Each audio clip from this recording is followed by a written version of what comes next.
بڑے بڑے لوگ اس میں شامل ہیں. میں آپ کو یہ بھی بتاؤں گا کہ کون کون لوگ اس میں شامل ہیں. فار انویسٹمنٹ پرپز جو ہے وہ لوگ لیتے ہیں اور وہاں پہ جا کے رہتے بھی ہیں. کچھ نے ایئر بی این بی پہ یہ اپارٹمنٹس دیے ہوئے ہیں. تو اس کمپنی نے ناظرین یہ کیا کہ 2.9 ارب روپے اس نے ادائیگی کی, 17.5 ارب روپے ادائیگی کرنی تھی, اور ابھی تک کمپنی جو ہے 14.5 ارب کی نادہندہ ہے, اور 2023 میں یہ ہو گیا. پھر اس کے بعد کمپنی نے جواز اختیار کیا کہ چونکہ مارکیٹ نہیں چل رہی تو ان کو ریلیکسیشن دی جائے, جو پیمنٹ ہے اس کو ریسکیجول کیا جائے. اس معاملے کو لے کر جو ہے وہ عدالت گیا, دوبارہ سے عدالت گئے, اور پھر عدالت سے ایک ریسنٹ فیصلہ آیا. عدالت نے اس کمپنی کی جو لیز ہے, اس ہوٹل کی جو لیز ہے, اس کو منسوخ کر دیا ہے.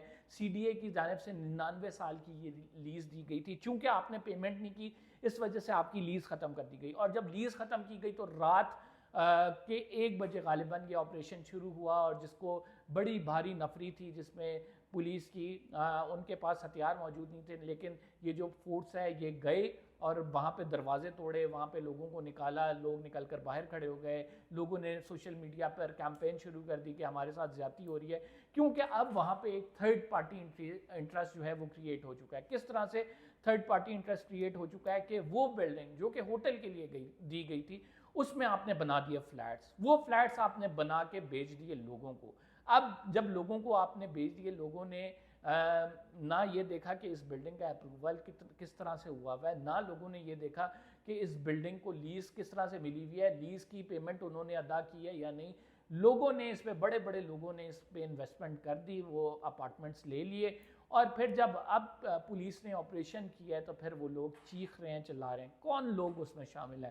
اس بلڈنگ میں عمران خان صاحب کا فلیٹ ہے ناظرین, کشمالہ طارق صاحبہ کا فلیٹ ہے, خواجہ آصف کے بھائی کا بتایا جاتا ہے فلیٹ ہے, اعتزاز احسن کا فلیٹ ہے, جسٹس ناصر الملک صاحب جو کہ چیف جسٹس رہے ہیں ان کا فلیٹ ہے, آصف سندھیلا صاحب جو نیول چیف رہے ہیں ان کا فلیٹ ہے, پھر اس میں جو ہے برجیز طاہر صاحب کا فلیٹ ہے, پھر اس میں جو بات کی جا رہی ہے ابصار عالم کا فلیٹ ہے.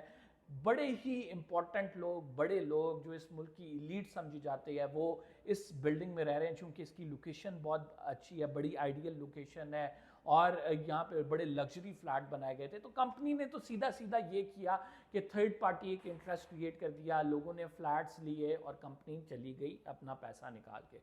باقی کمپنی نے جو لیز دینی تھی, جس کا معاہدہ کیا ہوا تھا سی ڈی اے سے, وہ نہیں دی اس کی پیمنٹ, اور اس کے نتیجے میں ہائی کورٹ نے, جسٹس سرفراز لوگر نے اس کیس کی سماعت کرتے ہوئے وہ لیز کینسل کر دی.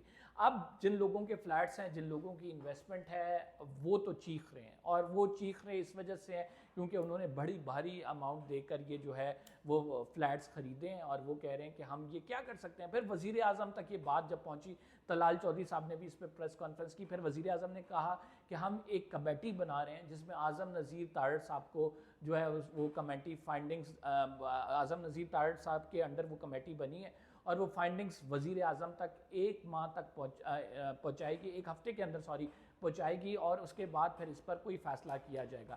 یعنی وزیر اعظم نے فوری طور پر جو ہے اس کا معاملہ روک دیا کہ کارروائی نہ کرے. ذرا بڑا انٹرسٹنگلی آپ کو بڑا یعنی ایک جو چیز ہوتی ہے کہ وزیر اعظم کو کیا کرنا چاہیے, کیا نہیں کرنا چاہیے, کہاں پہ ہل جل ہے, کہاں پر نہیں ہے, وہ آپ کو یہ دیکھ کے پتہ لگ جائے گا. اس بلڈنگ سے تھوڑے فاصلے پر بری مام واقع ہے, جہاں پہ لوگوں نے اپنے عارضی گھر بنائے ہوئے تھے, غریب لوگ وہاں پر رہتے تھے, وہ دو کے لیگل تھے, وہ بھی گھر لیگل نہیں تھے, لیکن ان کے خلاف جب آپ نے کارروائی کی, ان کے گھروں کو مسمار کر دیا, وہاں پہ گولیاں چلتی رہیں, میڈیا نے رپورٹ نہیں کیا, اس کے ساتھ وہاں پر جو ہے لوگوں کو مارتے رہے, آپ لوگوں کو گھروں سے نکالتے رہے. محسن نقوی صاحب پریس کانفرنسز کرتے ہوئے کہتے رہے, ایک بھی گھر اگر جو ہے ہم اگر لیگل کوئی گھر گرا رہے ہیں تو میں یہاں پر جواب دوں, اور یہ ہم ریاست کی ریٹ قائم کر کے رہیں گے, اور وہاں پر ہم جو ہے وہ تمام لوگ گھروں کو مسمار کریں گے, یہ سیکیورٹی پوائنٹ آف ویو ہے. بہت بڑی بڑی باتیں کی گئیں. لیکن جب معاملہ آیا امیر کا, جب معاملہ آیا کہ حکومت جس نے پیسے دینے ہیں سی ڈی اے کے 14.5 ارب, اور جو جا کے ایکسٹرا آرڈنری ریلیف لیتا رہا ہے عدالتوں سے, اس کے معاملے پر وزیر اعظم صاحب نے کہا کہ چونکہ یہاں پہ بہت بڑے بڑے لوگ رہتے ہیں تو اس وجہ سے آپ ایسا کریں کہ 1 ہفتے کے لیے اس پر کارروائی روک دیں, اور کمیٹی فوراً کمیٹی بنائی جائے اور مجھ تک رپورٹ پہنچائی جائے. یہ ایسا کیوں ہو گیا؟ تو سر غریب کا تو ہمیں معلوم ہے کہ یہ حکومت غریب کے لک آفٹر نہیں کرتی، ان کے معاملات کو نہیں دیکھتی، ان پر تو بیچاروں پر آپ نے بلڈوزر چلانا ہوتا ہے، ان پر چڑھائی کرنی ہوتی ہے، ان پر گولیاں برسا کر ان کو گھروں سے نکال کر ان کے گھر میں سمار کرانے ہوتے ہیں. اور جب امیر کی بات ہوتی ہے تو ایک میسج چلتا ہے رات کے ٹائم، تمام میڈیا اسے رپورٹ بھی کرتا ہے، اور پھر اس کے بعد وزیر اعظم فوری طور پر ایک ہائی پروفائل کمیٹی بنا دیتے ہیں، ایک ہفتے کا ٹائم دیتے ہیں، کارروائی روک دیتے ہیں. تو یہ ہوتا ہے. تو یہ جو ہے اس حکومت کے اندر ہو رہا ہے کہ جس کو ہائی لائٹ کرنا بڑا ضروری تھا، کہ ایک کمپنی جو کہ آلریڈی فراڈ کر کے گئی ہے، جس نے ہوٹل کی لیز لی اور وہاں پہ بنا دیے فلیٹ، اور وہ فلیٹس بڑی بڑی پارٹی کو بھیج دیے، اور اس میں سی ڈی اے کے امپلائیز شامل تھے جو کہ انہوں نے یہ سارے معاملے میں ہینڈز اینڈ گلوز تھے، ان کو آپ نے کچھ نہیں کیا. ان کے خلاف کیا کارروائی کی گئی؟ نیب میں یہ کیس گیا، کہاں تک چلا؟ نیب میں کیوں یہ سرد خانے میں فائل پڑی ہوئی ہے؟ کیوں نہیں ان کے خلاف کوئی ایکشن انیشیٹ ہوا؟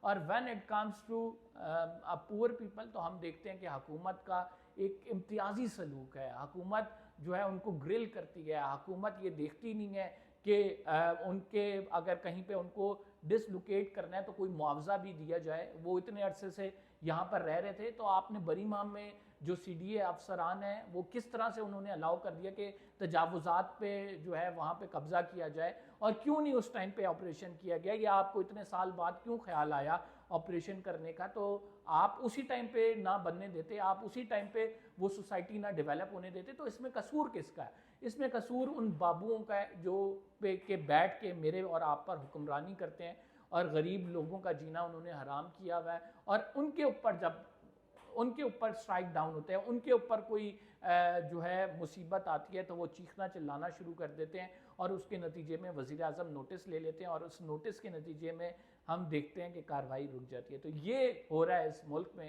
غریب کی جھونپڑی کو آ کے گرا دیتے ہیں، اور امیر کے جو آشیانے ہیں ان پر کوئی آنچ نہیں آتی. Very unfortunate. بہرحال ہم نے یہ خبر آپ تک پہنچانی تھی. فی الحال اتنا ہی. اگلے ولاگ میں آپ سے ملاقات ہوگی. قمر زیدی کو اجازت دیجیے. اللہ نے کے بعد.